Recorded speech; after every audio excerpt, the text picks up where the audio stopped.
40 hari sebelum ajal menjemput, kenali ini 15 tanda-tanda kematian. Bisa dilihat 40 hari sebelum ajal menjemput, ini dia tanda-tanda kematian. Tanda-tanda kematian ini salah satunya bisa dilihat dari ciri-ciri perubahan yang terjadi pada tubuh seseorang. Sebelum Anda menyesal, mungkin ada baiknya Anda perhatikan tanda-tanda kematian berikut ini pada keluarga atau orang terdekat. Setiap yang bernyawa pastilah akan merasakan mati. Hanya saja kita tidak mengetahui kapan tiba hari terakhir kita hidup di dunia ini. Ada kehidupan pasti ada kematian dan satu hal ini pasti akan dialami semua manusia yang hidup. Manusia mengalami roda kehidupan lahir, tua dan meninggal. Kematian seseorang merupakan rahasia ilahi dan ketika saat itu tiba tidak ada satu manusia pun yang mampu menolaknya. Kelahiran manusia akan membawa sukacita, sedangkan kematian akan membawa kesedihan. Meskipun roda kehidupan tersebut diketahui dan disadari manusia, namun kematian tetap meninggalkan kesedihan bagi yang tinggalkan. 5 tanda-tanda menjelang kematian seseorang.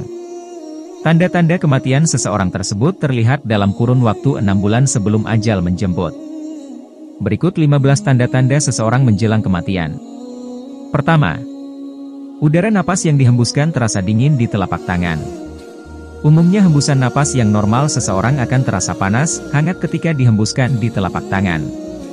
Namun, hembusan napas ini justru sebaliknya terasa dingin atau sejuk. Kedua, dalam manik mata orang lain tidak bisa melihat bayangan kita sendiri. Umumnya bayangan siapa saja bisa dilihat, tapi orang yang menjelang ajal tidak akan bisa melihatnya. Ketiga, pelemahan pada 4 anggota tubuh. 4 anggota tubuh terasa nyeri tak tertahankan. Keempat, warna tinja menjadi putih. Kelima, gigi menjadi ekstrim kering dan hitam. Keenam, telinga menjadi lisut dan kusam. Ketujuh, hidung menjadi miring. Kedelapan, bisa melihat bintang pada siang hari, sedangkan orang lain tidak bisa melihatnya. Kesembilan, mata tidak terasa silau ketika menatap matahari. Tentu saja matahari di siang hari, bukan matahari yang baru terbit dari ufuk timur, mata orang lain merasa silau. Namun, ia bisa menatap matahari siang itu dengan tenang dan tidak menyilaukan matanya. Kesepuluh, air kencing menjadi asam. Tercium aroma asam dari urinnya yang tajam menusuk. 11, tidak bisa melihat bayangan sendiri.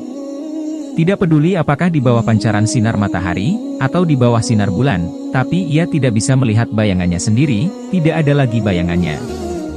12, garis-garis atau kerut di dahinya membengkak. 13, muncul bintul-bintul merah di daerah di bawah pusar. 14, pada titik Yongkuan, terletak di sepertiga tengah kaki dari ujung atas, dan titik Yintang, terletak di batang hidung, pertengahan jarak ujung alis mata, terasa nyeri atau sakit seperti ditusuk jarum. Jika ada gejala seperti yang disebutkan pada nomor 13 dan 14, ini akan cukup fatal. 15, emosional yang kerap berubah-ubah tidak menentu. Fluktuasi emosional yang tidak biasa dan tanpa sebab yang jelas, tidak dapat mengendalikan diri. Munculnya tanda-tanda ini, di mana salah satu di antaranya itu menyiratkan kemungkinan besar akan pergi selamanya dalam 6 bulan ke depan, terutama nomor 13 dan 14. Jika ada tanda-tanda seperti ini, maka usia hidup hanya akan berlangsung sekitar 3 hari di muka bumi.